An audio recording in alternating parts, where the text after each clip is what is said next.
Welcome to Sideline Banter. I am Sam Holt, joined by my incredible co-host, Derek Tate. And this week, we are continuing with our Smash or Pass series. In case you missed it, we've already covered quarterbacks. Last week, we covered wide receivers with my good friend, Kendall Valenzuela. And this week, Tate and I are covering running backs. Tate, are you ready?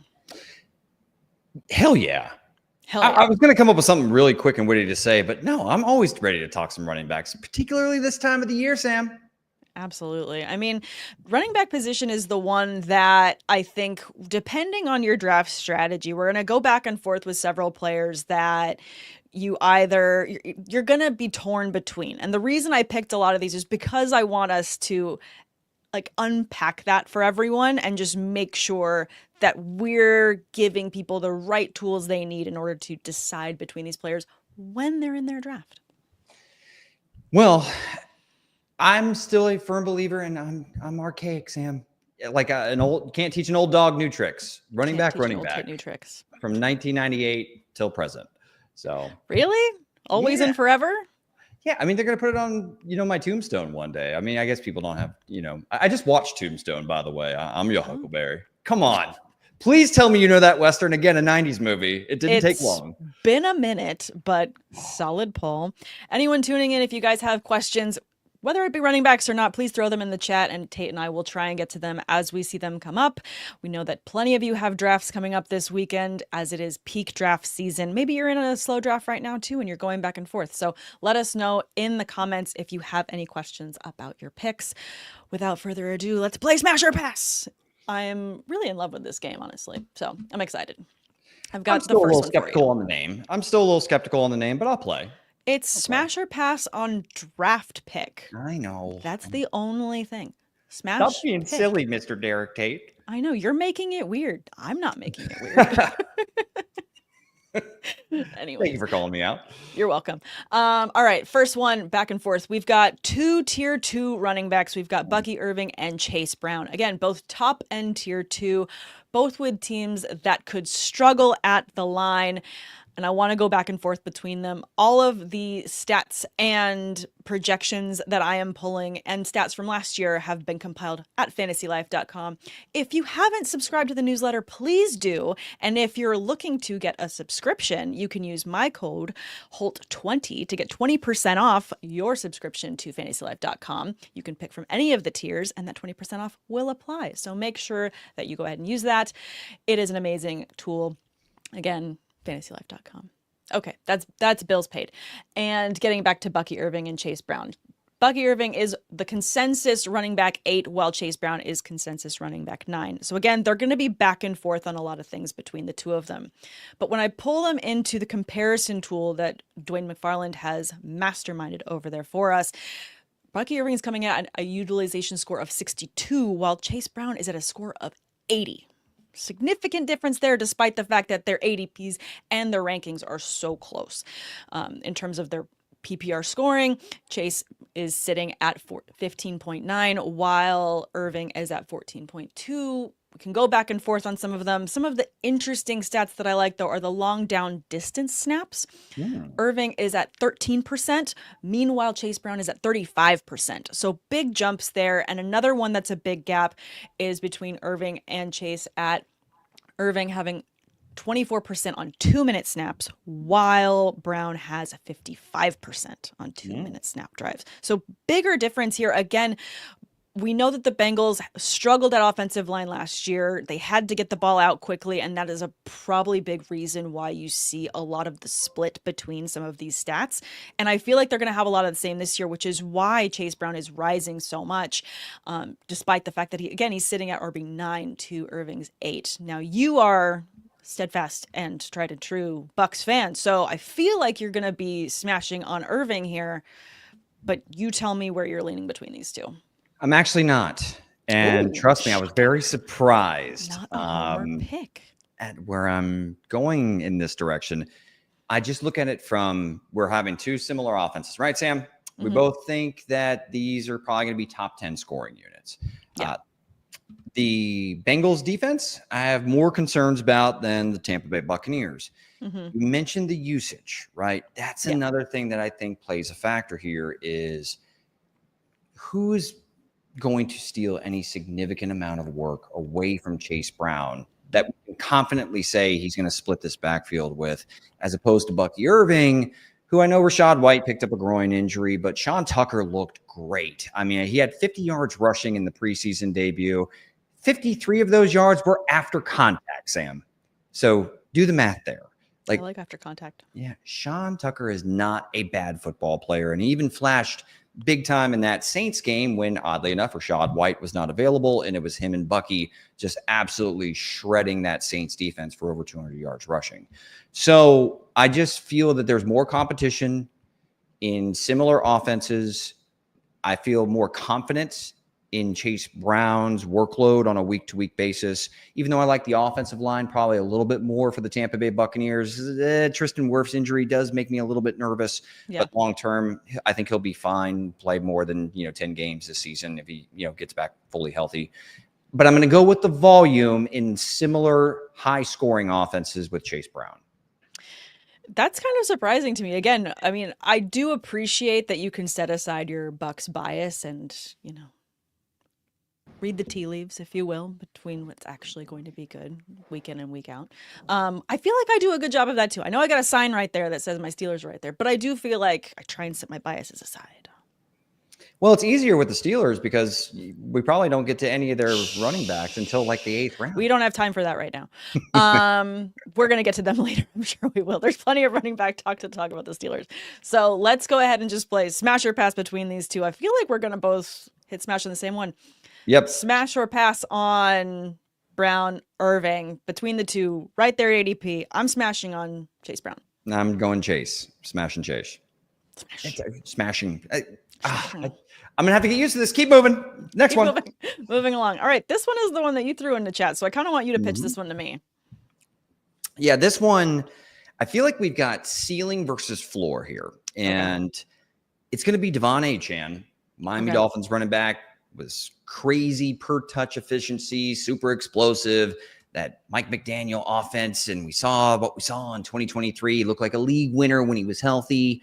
And then we've seen also the splits with that entire Miami offense, but also for Devon Achane when Tua Tagovailoa's not healthy. I think the offensive line got a little bit more suspect with the retirement of Terron Armstead at left tackle. And then you got Kyren Williams, who just, when he's active, Sam, they just feed this guy the football. Yeah. And I have more confidence in the offensive line there in Los Angeles than I do with the Miami Dolphins. Quarterback-wise, if both are healthy, I'll take Stafford over Tua Tagovailoa.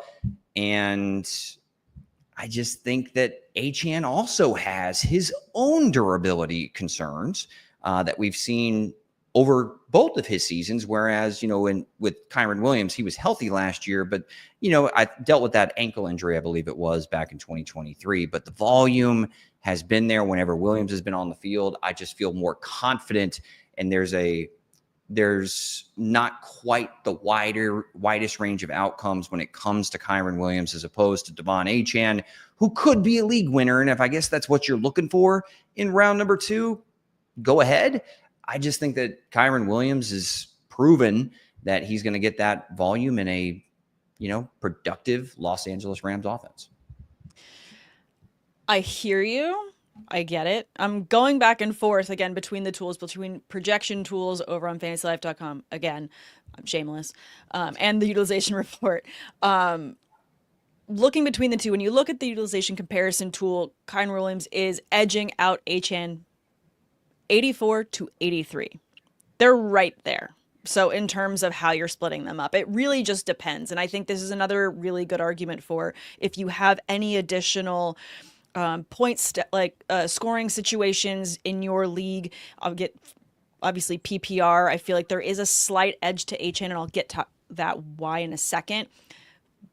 But there's a lot of arguments for just how much volume, like you said, Kyren Williams is going to get in terms of first downs, in terms of yardage. I think that there's a lot of benefits for him there. Comparing stats like we just covered before in terms of long down distance snaps, Kyren Williams last season at 95%.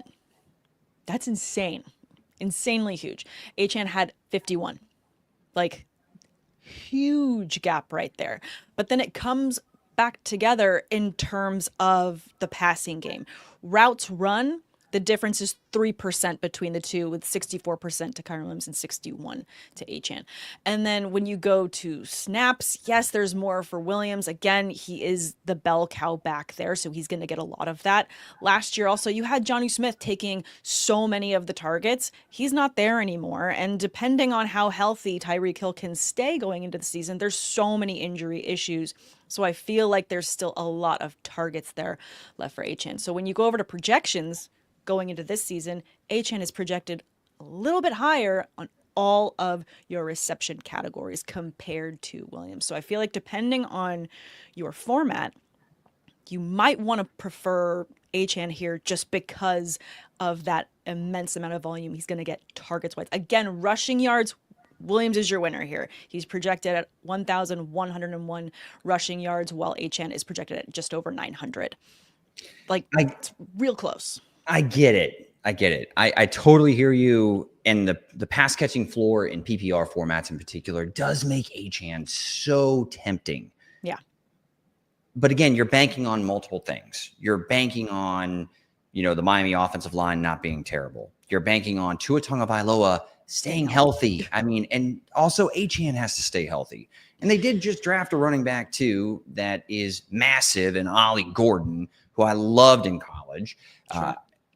And Achane did kind of struggle in short yardage situations, and it wasn't all his fault. Achane's a great player, great talent, super explosive. Again, he's somebody who has the type of ability in this offensive scheme when it's humming at its apex to finish as a sneaky running back 1 overall dark horse prospect. I just think that there's a lot more pitfalls with Achane than there is Kyren Williams, which is why I'm smashing Kyren in this situation. I don't like it. I know. I'm going back and forth because I'm also looking at ADP projections as they're going back and forth up and across different platforms here. Achane is trending up on Sleeper at 0.2. Williams at 0.4. It's just really close between them. I know. I'm probably in the minority when it comes to this because I'm probably a little higher on Kyren. I was higher on Kyren than a lot of people last year. Yeah. And he gets a contract extension. What do you think that means?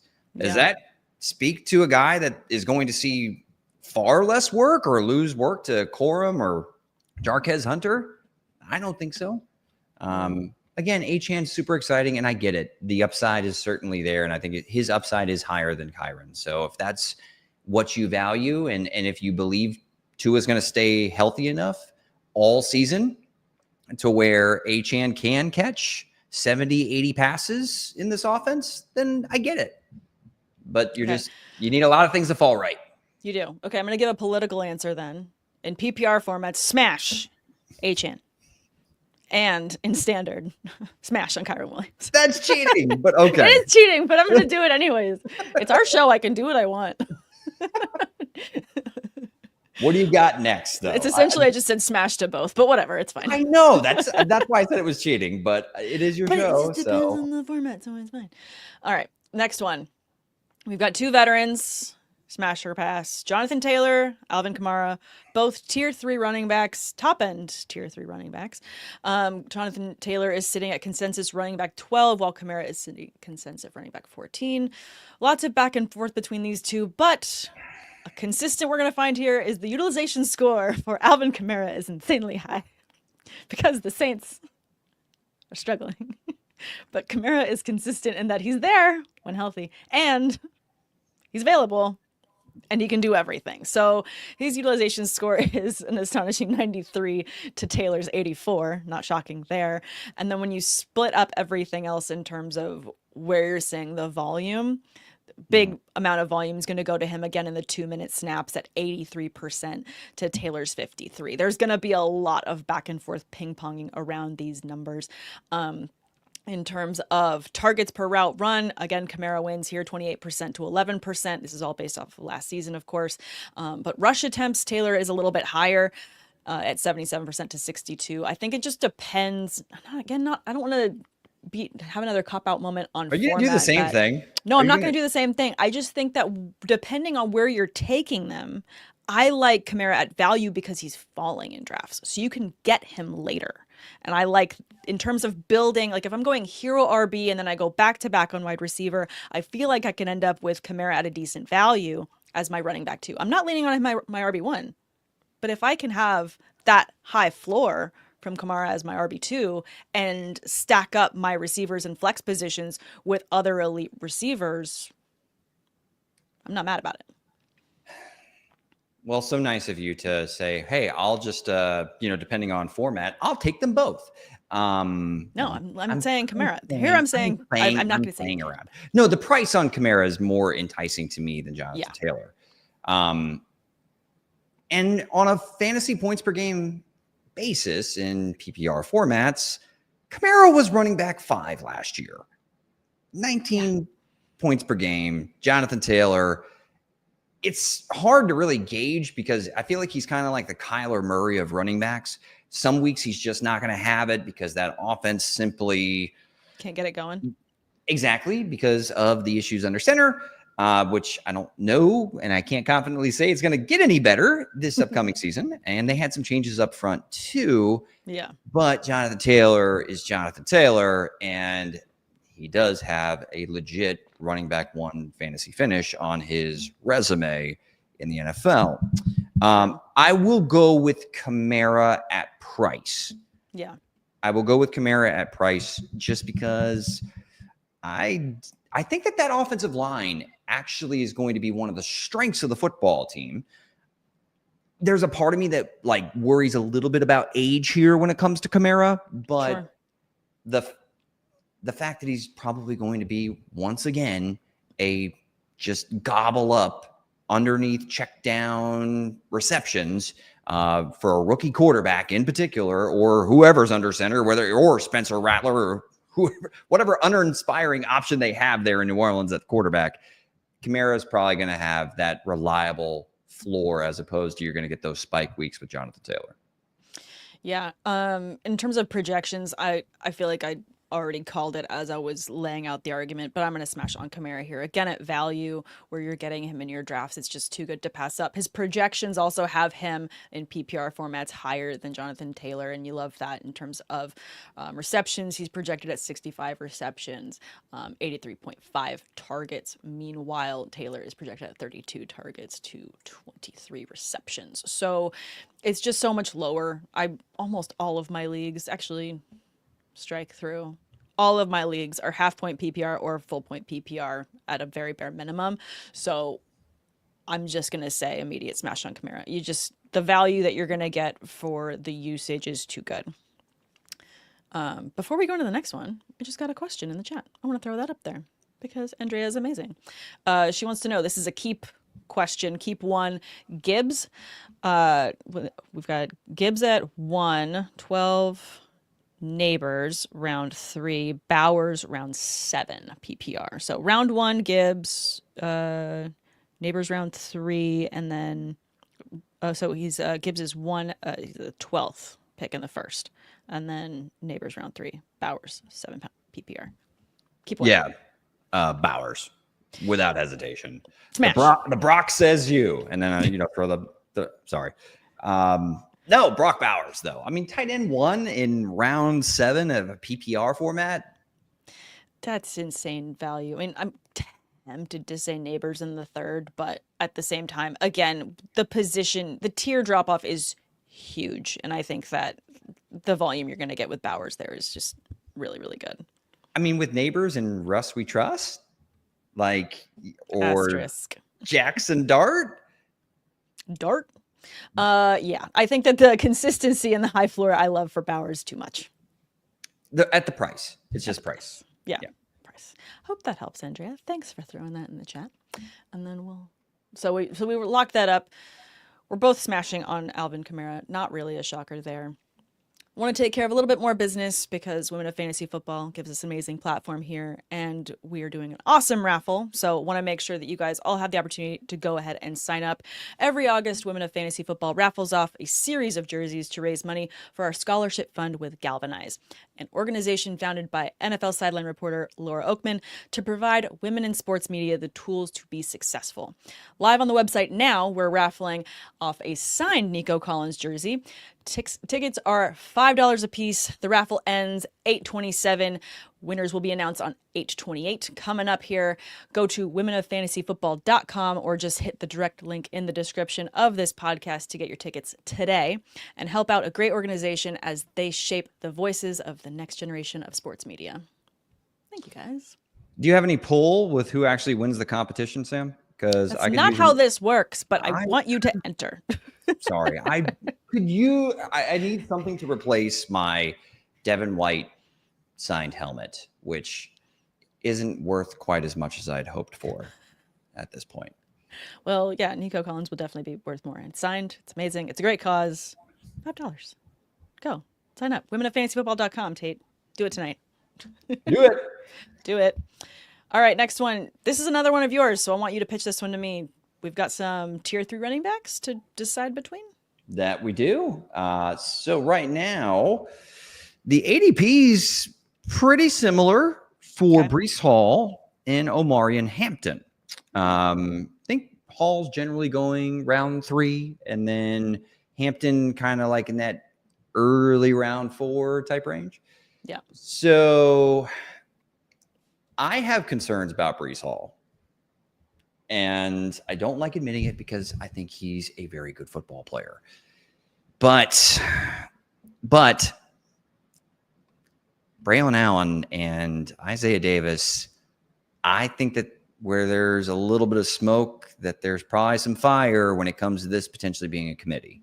Okay. And I think it was in the first preseason game for the Jets, Breece Hall only played 50% of the first team snaps with the starters, and Braylon Allen was mixed in there. And even on the scrambling touchdown from Justin Fields, it was Isaiah Davis who actually did a really heads-up football play. It was a linebacker in coverage against him, and he just acted like the ball was in the air and, stuck his hands out there to kind of divert a defender away from Justin Fields so he can, get to the pylon.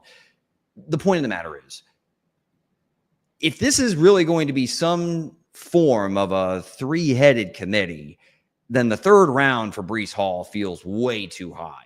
Like, to me, and I get he's a talented player. I get that he's had a top 5 finish at the running back position, and has proven that he can catch a ton of passes when gifted that type of volume. I just don't know if he's going to get it. And that scares me. And Najee Harris, I'm glad he's okay from what happened on the 4th of July, but apparently he's still dealing with some sort of eye issue. Fireworks. And if that opens the door for our Omarion Hampton, Sam, this kid is really, really talented. And I kind of thought my expectations entering the year for Hampton was that Najee and him were going to split a lot of the work through the first month of the season, and then the cream kind of rises to the top, and Hampton kind of runs away with the gig, moving forward. Now with Harris, obviously dealing with something, I think that clears the way for Hampton to have a very, very large role from the jump, which makes me far more excited about him in that offense than what could be a bit of a wild card with the New York Jets and a rushing quarterback with Justin Fields. Yeah, I think that, the cherry on top of everything you just said at the end there is, with the rushing quarterback and Justin Fields. It's a different offense. This is going to be a slightly different Jets team with them. And so it is a little bit of a mixed bag there. What we do know with the Chargers is they are going to run the ball. Harbaugh wants to run the ball. Also, again, Fantasy Life's own Matthew Berry, who was on Jimmy Fallon. I don't know if you saw this, but Matthew was on Fallon. It was awesome. Super cool. He talked about the fact that Omarion Hampton is his ride or die pick this season. And when he went to the Pro Football Hall of Fame game and he was talking to some of the defensive players about what they thought of Hampton, they all unanimously said they hated trying to tackle him because it hurt. Like, that's pretty amazing praise to get from your teammates, that they don't want to deal with you in practice. Lots of amazing things, again, to hear about him. But he's a ride or die pick for Matthew, and it's going to be hard for me to not smash on that as well myself. But all of the argument that you just laid out for Hall adds to why that makes it an easier decision, because it's a bit more of a mixed bag there for Hall, and I don't want to be dealing with a committee, especially at ADP where you're getting him. I mean, if I'm looking at where running backs are falling, and maybe I go wide receiver early, I go, it's super flex, I go Josh Allen early, and then I'm trying to get some of these middling running backs. If I don't end up grabbing Chase Brown, who at ADP is just ahead of Hall, and then I wait and I grab Omarion Hampton, I'm not going to be mad about it. I do think that depending on your league settings, of course, ADP is all relative because everyone's personal biases, players can move around. So maybe Hall slips and other people get excited about Hampton as well because we're hyping him up so much. But I do agree with you. I feel like the floor rises a little bit for me there, and I feel a bit more secure with a young talent that is just going to he's ready for success, and a system that is going to be really successful for him. Correct. Yeah. It's the system. It's the foundation. It's what their identity. It's what they want to do, right? They want to run the football. So Omarion Hampton it's kind of like, of course, people don't want to tackle him. He's built like Colossus from X-Men. Like, he's just pure steel, and solid. And he can move too. So, I'm all 100% on board with Hampton. And I guess I wanted a platform to go ahead and say, I'm going to give anybody a hall pass that wants to pass on Breece this year. Get it? See what I did there? I see that. Yeah, thanks. Oh, my God. Okay, so we're both saying smash Omarion Hampton. Yep, correct. Love it. All right, let's get to this question in the chat before we get back to more running backs. This one is on receivers. Let's see. Killam wants to know, stuck on choosing between Ladd versus JSN in redraft, leaning Ladd, but the return of Keenan Allen has me reconsidering. We covered wide receivers last week, if you want to go check out that episode, and we actually talked a little bit about Kendall, and I talked about the difference between how we feel between Ladd and Keenan. But Tate, you're here this week. I'd love to hear your thoughts. Good question. Because a lot of what Ladd proved that he can do instantly in the NFL, Keenan Allen at this point feels like his role is in the slot. Like, that's where he can contribute to an NFL offense. And clearly he is a fantasy producer with Justin Herbert. Now, granted, I understand he's, a full year older than the year after the Chargers let him go, and Ladd's a stud, but that is a run-heavy offense. And I still think that JSN is going to be a damn good football player. I'm not sure how much Cooper Kupp really has left. I think he's going to be a competent veteran, but I don't see him reverting back to his 2021 form. JSN's an ascending player that had a great season last year. And while, yes, they kind of have overlapping skill sets, which is kind of like the same exact damn situation where there's like a veteran that's coming in that does, what JSN does well. Keenan Allen does what, Ladd McConkey does well. It's a bit of a headache. It's just, I'm going to go ahead and roll with JSN. Because I think that I've seen it with Keenan Allen there in Los Angeles. I do think that that's ever so slightly lowers the ceiling for McConkey in 2025. I don't know if I'm going to zig while you're going to zag. I think I'm going to. I love Ladd, though. I do. I love him as well. He is projected higher. So when you're looking at his utilization score, the splitting the difference is just hairs across the board between the two. JSN's utilization score is 75, while Ladd's is 74. However, Ladd is projected for more points, 16.1 to JSN's 14.9. And I feel like a part of this goes back to Cooper Kupp versus Keenan Allen. Now we have Keenan Allen there. I agree he is a veteran presence that is in the system. However, I feel like Ladd is too much of a gadget player to not get his. And similar on JSN's side, I feel like Cup actually still has a little bit left in the tank. He's, this goes back to players that are happy in their space. He's happy being back home. I feel like this is a good fit for him. I'm also not going to put Sam Darnold over, over Justin Herbert. I'm just not going to in terms of arm talent. Oh, no. Volume. I'm just not. So I would much rather, if I had to choose between these two, I'd rather have Ladd for that possible upside. Yes, I know the Chargers are going to be a run first offense, but you want the number one receiver with a quarterback that can throw the ball the way that Herbert does. He's a peacock. He's got to let him fly. You're going to have to throw the ball. Like, it's just going to happen. So I think for me, I would have to stay with Ladd between the two. Now you're making me second guess myself because I'm counting on Sam Darnold over Justin Herbert. So thanks for that, Sam. But you're welcome. I wanted to call it out. This is a valid point. You're welcome. I hope that helps. Thanks. Oh, what do we got next on Smash or Pass? It just feels good to be right. Oh. All right, we've got two rookies that we want to go back and forth between the two. We've got RJ Harvey versus Kaleb Johnson, two tier 3 running backs, both untested rookies. Lots to look at, and all of this is projections. So this is all just sunshine, rainbows, and optimism going into picking between the two and which offense you like just a slight bit better. Pulling in, let's see, the projections between the two. Harvey is projected at 167 fantasy points versus Kaleb's 157. It's going to be a little bit of splitting hairs in terms of receiving yards. Let's see. We've got Warren actually edging out Kaleb in a lot of these projections. So that's why when I pulled them up, I wanted to pull up their entire running back room to see what the competition is. And I think that kind of gives you the edge on who you'd rather have because of the competition there. I mean, you've got Harvey against Dobbins, who, has proven he can't be the workhorse, versus Warren, who can just run downhill incredibly hard and take a good amount of, the rushes for that team.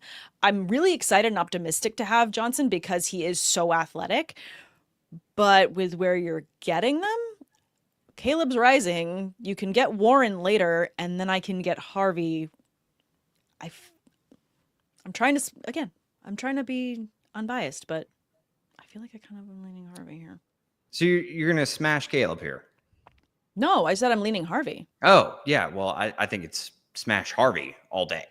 Like, we're talking about, I think, an offense that is ascending there in Denver. Yeah. I'm super high on Bo Nix. We both have a lot of love for Bo Nix. Great offensive line. Harvey flashed a little bit in his preseason debut. I thought Kaleb didn't.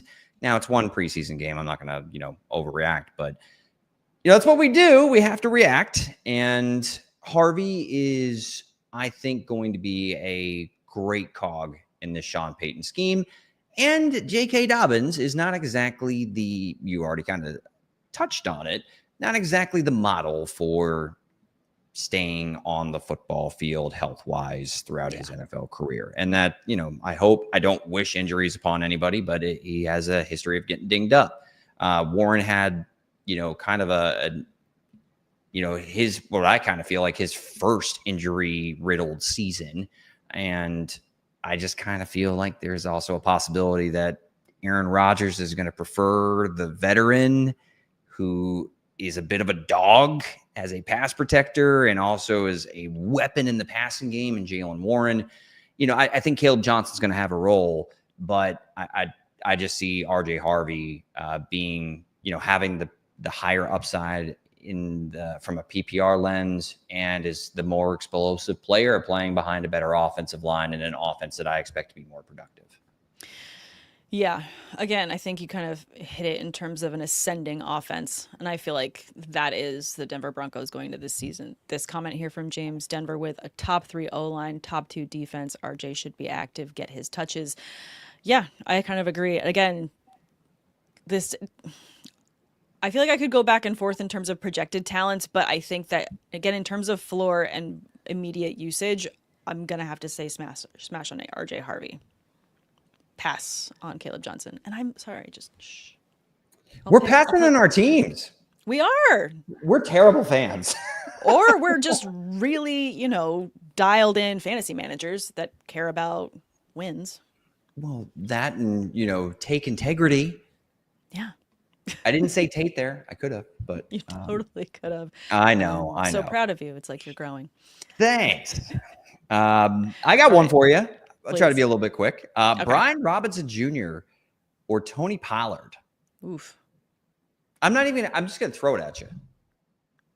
Just, that's it, off the cuff? That's it. I'm not giving any analysis. Off the dome here. Okay, well, off the dome, if you want me to just not look at any of my notes, I'm going to go Brian Robinson Jr. here. Why? Because in terms of, again, we just talked about the Broncos being a high-powered offense. I feel the same for Washington. I mean, Brian Robinson Jr. is just he's like, I don't know, like it's a really go-to staple in your daily routine. Like, I don't know, having like a morning cup of coffee, like, what you're going to get. Yeah. It's not going to it's not a crazy, exciting experience, but what you're going to get, I guess, which is like 700 yards rushing, 7 rushing touchdowns, something like that, but he's not going to go over 800 yards. And I actually really like their rookie running back, Ja'Cory Krosky-Merritt. I'm going Tony Pollard. Like, I actually think that this offensive line there in Tennessee is going to be a little bit better than people think. And I'm optimistic about Cam Ward and his impact on this offense. I actually kind of liked what I saw between him and Calvin Ridley. Ward has to speed up his processor a little bit and get the ball out faster, but he's a rookie and it's his first preseason game. And Tajay Spears is banged up, Sam. So if Tajay's banged up, I don't see anybody stealing a ton of work away from Tony Pollard. Now, granted, Spears could definitely be back by week 1. I get that. But yeah, give me Tony Pollard. I'm looking at ADP between them. I have to look at notes. I can't not do it. In terms of going back and forth. Can't 100% go off the dome. But looking at where you're getting Robinson, where you're getting Pollard, I mean, kind of is that middle ground. So Judkins keeps falling in a lot of drafts. He's after Swift, ahead of Kaleb Johnson, we just talked about, and then Brian Robinson's right there. Looking at, this is ADP off of Sleeper. He's coming off the board at ADP of 80.5, while Pollard is at 73.5. I hear you, but again, I'm too excited about Washington's offense going into this season. And I feel like I like waiting a little bit more and getting someone like Pollard a bit later. Again, I think this all goes back and forth between how you're trying to build your teams as well. And for me, I think that I like the idea of waiting on someone and getting a high volume out of someone like Robinson and taking someone else there instead of Pollard. I get it. I understand it. There's a reason why they're this far down the draft board. Yeah. No, it is. And that's why we want to kind of split between the two. And that's why we're dissecting it. But I'll say smash on Brian Robinson Jr.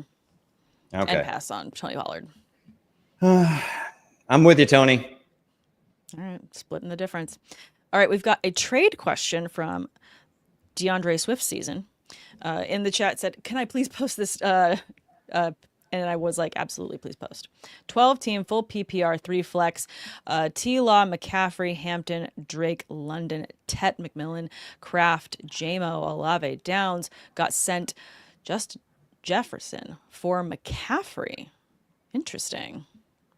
Yeah, smash accept. For Christian McCaffrey? Yeah. Yeah, I would. And he's already got Hampton. So you got your upside there. Got London. Yeah. Smash. Why not? I like JJ McCarthy a lot going into the season as well. I feel like he is a quarterback that I'm targeting late in Superflex again for high volume. And when you've got a team like that caters to a quarterback like him, with an amazing talent like Jefferson, you've just got to say smash. So for me, I like that a lot. I'm really nervous about McCaffrey going into this season coming off of his injury. There is already a lot of injuries there for the Niners, so I understand people leaning on McCaffrey because so many other receivers are hurt. So where the target's going to go, he's going to definitely get a lot. It's reasons why I like George Kittle a lot this season. So again, more targets to gobble up from another position. But yeah, for myself, I like Justin Jefferson a little bit too much. Well, yeah, Brandon Ayuk also like potentially coming back, what, week 6? Yeah, it's looking bleak. Well, not from a pass catching floor outlook for McCaffrey, but yeah, no, I'm still going to go Jefferson. Adding on to that, they've got Dylan Sampson. If Judkins is out for the season, he could be a very good RB3. I like Dylan Sampson coming out of Tennessee, so I'm with you there. Like that, so I wanted to throw that in there. Hope that helps DeAndre Swift season. Let's see. We got so many people in the chat. Thank you guys for joining us today. We are talking smash or pass on running backs. Let's get back to it. I think we've got, one more to really break down, and then we've got some rapid fire ones. This is just kind of picking between two right answers, but you kind of have to debate it because what if you've got an early first round pick and you don't know who you want to take? Jamar Chase is off the board. Who are you going to go? Are you going to go Bijan Robinson or Saquon Barkley? Top tier running backs. Who would you rather have? In terms of projections, Robinson is projected at 282 fantasy points to finish the season, while Barkley is projected at 268. In terms of rushing yards, however, Barkley is projected at 1,362 to Bijan's 1,232. And then, of course, the receiving upside goes to Bijan in terms of projections. Projected at 400 receiving yards to Barkley's 249. And then it's again, you're picking between two good things. Do you like cake or do you like cake? First off, can somebody give us the phonetic spelling in the comments? Because Bijan, and I've been saying it that way. Is it Bijan? Bijan Robinson? Anyway, point of the matter is I'm actually going Robinson over Saquon. And it's because of Jalen Hurts. That damn tush push. The damn tush smash. I'm sorry. I'm gonna bypass that one. Anyway, look. Barkley ripped off a historic amount of 50-yard plus rushing touchdowns last year, and he's outstanding. I love him behind that offensive line. Keep an eye on Landon Dickerson, though. Like, that injury is something that makes me at least observe how this offensive line is going to perform early in the year. But point of the matter being, I just think that that's going to be tough to replicate. And if you're not going to rip off that many, explosive, long rushing touchdowns, and you're getting vultured by your own quarterback who has, over the last 4 straight seasons, finished with more than 10 rushing touchdowns, I do see a path where Saquon's fantasy numbers dip just a little bit because, Sam, there's never been a running back who has rushed for 2,000 yards in a season and then duplicated the very next year. I want to see it. What's that? I want to see it. I would love to see it. I love Saquon, but, the data and the odds say that, and I still think that Atlanta has a pretty good offensive line. I'm interested to see what their offense looks like with Michael Penix, and I don't see anybody stealing any work away from Robinson when they get on the doorstep of the goal line. So for that reason, and I just love Robinson as a player too. I think he's right there in that conversation for the most talented back in the NFL, right there with Saquon. No, absolutely. I mean, what Saquon did last year, just cements him as, first ballot Hall of Famer, of course. It goes without saying. He's, an insanely talented running back. I feel like one of my hot takes going into this season is that he repeats or comes damn near close to.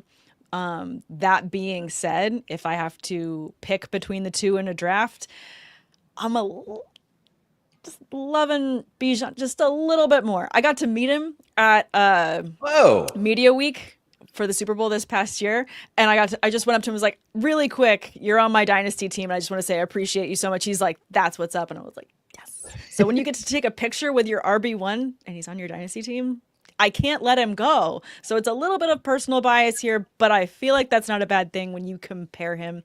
Vince in the chat, poor Gibbsy getting slept on. Sonic, I went ahead because I saw your comment, Vince, and I pulled up the comparison tool again, comparing Bijan, Barkley, and Jahmyr Gibbs. In that order, their scores go 91, 89, 81. So Gibbs coming in at the end in terms of the utilization score there. And then when you compare them to what you just said, Tate, in terms of what you really count on in terms of inside the 5 rush attempts, so who you want to be going into the goal line, 71% for Bijan Robinson. Yeah. To 45% for Barkley, 45% for Gibbs. Because when you get in close, you've got the tush push, like you said, and you've got so many other options there for the Lions as well. It's just his game and or his world, and we are all living in it. So really leaning on Bijan here. It's a smash. Bijan, you're not watching this, but if you were, it was a pleasure meeting you. Thank you for taking the time. Thank you for being my RB1. Yeah, I was going to say, I haven't gotten past your flex on, I got to take a picture with him and got to talk to him. And I'm over here a little bit jelly, I guess is how the kids describe it nowadays. Yeah. So, well, congratulations. But it was fun. I was smiling like this. I do love Gibbs. It's just Monty. It's that damn David Montgomery effect. That's it. It's what's taking him to that inside the 5 rush attempts down to 45%. He's also going to be in there inside the 5. He's just another outlet. Bijan is the guy for the Falcons when you're comparing the two. There's too many other factors for Barkley and Gibbs when you're that close to the goal line. And so I just think the proof's right there in the stats in terms of comparing them. So again, utilization report, comparison tool, fantasylife.com. It's my favorite toy. All right. Well, go. I'm sure you've already, because we got rapid fire as we're going to be. We do have rapid fire. Yeah. Closing up here. So I know you got your favorite toy ready to go on these ones. I'm going to hit you with them. David Montgomery versus DeAndre Swift. Smash or pass who? Ooh. Okay. Wait. You want me to throw them in the tool? No, you don't have to. Okay. I was just saying. No. I thought you had your favorite toy ready for this. No, I don't. But I know who I'm going to go smash or pass real quick between the two. Who you got?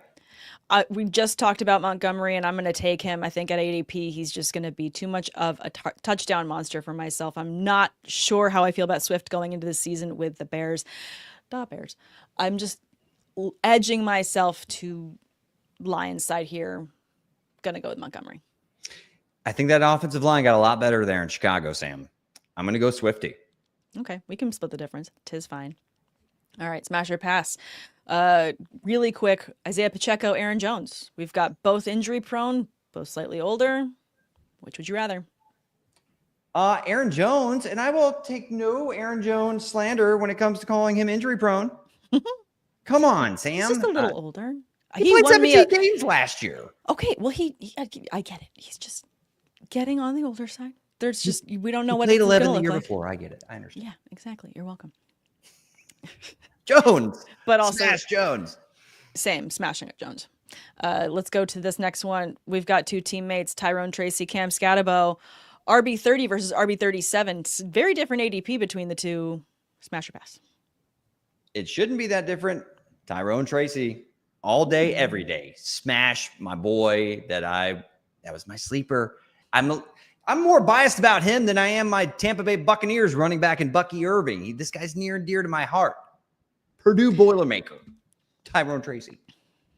Smash Cam Scatabo. He's just so wild and fun. I just can't wait to grab him. I'm sorry. There's not a lot of upside there at the Giants. We don't know what the quarterback situation is going to be. Yes, it's going to be Russ. I just had Russ on my team last season. Give me the wild and fun running back because I'm doing it for the plot, okay? And I love Cam. I do love Cam Scatabo. I do. He's so much fun to watch. I'm really mad that they're both on the same team. Yeah. Anyway. I get it. I'm just saying smash for the plot. All right, we got Tank Bigsby versus Tajay Spears, RB39 versus RB40. Late round value, smash or pass? Smash Tank.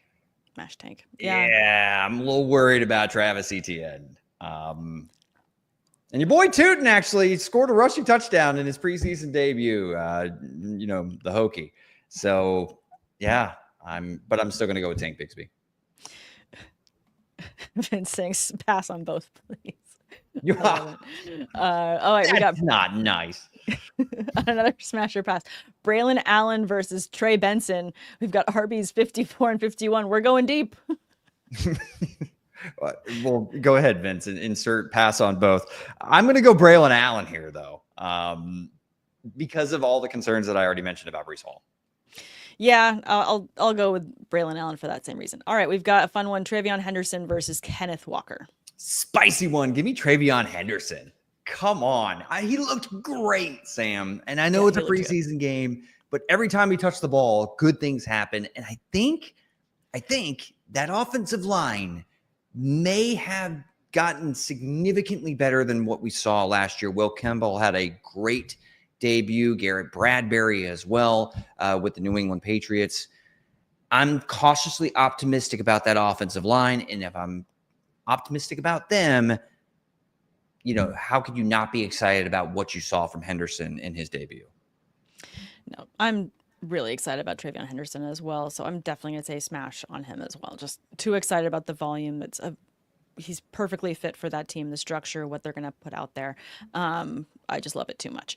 So I love Kenneth Walker, and I like Gray Zabel and some of the things they did to the interior of the offensive line. I am interested about Walker in that system, but Charbonnet is also a dog. So I'm just going to stay away from that potential committee in an offense that I hope Sam Darnold looks as good as he did last year. Fingers crossed. I mean, different system, different coaching and all that. I got to meet Sam Darnold at the previous media week, not to just continue to flex on you, but stop it. I know, I'm sorry. I got to talk to him for a little bit because no one was going up to him to talk to him. This was obviously with the Niners. And I was like, hey, what's it been like for you, your journey back then? And this was pre his success. And it was really fun to talk to him because he had a very different mindset. And obviously, really, when you talk to these players and you get to have a really fun moment where you see behind the helmet what they're going through, what goes into different things. I want good things for him. I'm excited for Sam Darnold to have another starting option. I am just really nervous about the volume and the output he's going to have there in Seattle. So it's the offensive line. I just worry about the interior of the offensive line because any quarterback is susceptible to playing poorly under pressure. And we'll see if the light bulb has finally went off and he was just in terrible situation after terrible situation to start his career. But yeah, I mean, Sam, stop flexing so much. I mean, like, I know of the two hosts on this show, only one of us has been in a fitness competition, used to flexing and stuff like that. Once upon a time, I did a Dockers commercial that never aired, and it was a poor performance, and that was the end of my acting career, except for one music video that you saw once upon a time. Anyway, this was a lot of fun, as always. This was fun. Thank you guys so much for tuning in to another episode of Sideline Banter and our fun little segment of Smash or Pass. Next week, we're going to talk tight ends. So be a lot of comparisons again at ADP, who you want to take. I think the tier difference between them is going to make it quite middling, and it'll be a little bit more scalpel-like in terms of who we're going to go between. Wait, did a comment just come in? Link to commercial, please. You said it. I didn't. It's somewhere on the interweb. And I conveniently forgot where it is. So. Oh, well, fun stuff. But my family didn't at every family gathering. So. Jesus. All right. Well, tell everyone they can find you. You can find me at Derek Tate NFL over on X, formerly known as Twitter. And I think that next week, Sam, you're going to have to put a timer on me or like an alarm or something like that. I'm only allowed to talk about Brock Bowers for 90 seconds. And until next time, everybody, later, says Tater. And I love that you mentioned that too. Next week, we're going to start a little bit earlier because I've got to hop on a plane to go to Vegas in order to do another fantasy draft at Circa. So Going to be a slightly different time. Make sure you check, follow, subscribe so you don't miss next week's episode. We might keep it really short because we're just talking tight ends, but we're still going to bring you an episode. I absolutely promise. You can find me on X at Samantha R. Holt, on Instagram at Sam_awesome. Like I said, if you're looking for a subscription to fantasylife.com, use my code, my last name, Holt20. You will get 20% off your subscription of any of the tiers. So go and check that out. There's a ton of fun new tools over there on fantasylife.com. So make sure you check it out. Thank you guys so much for tuning in, and we will see you next week. Have a good one.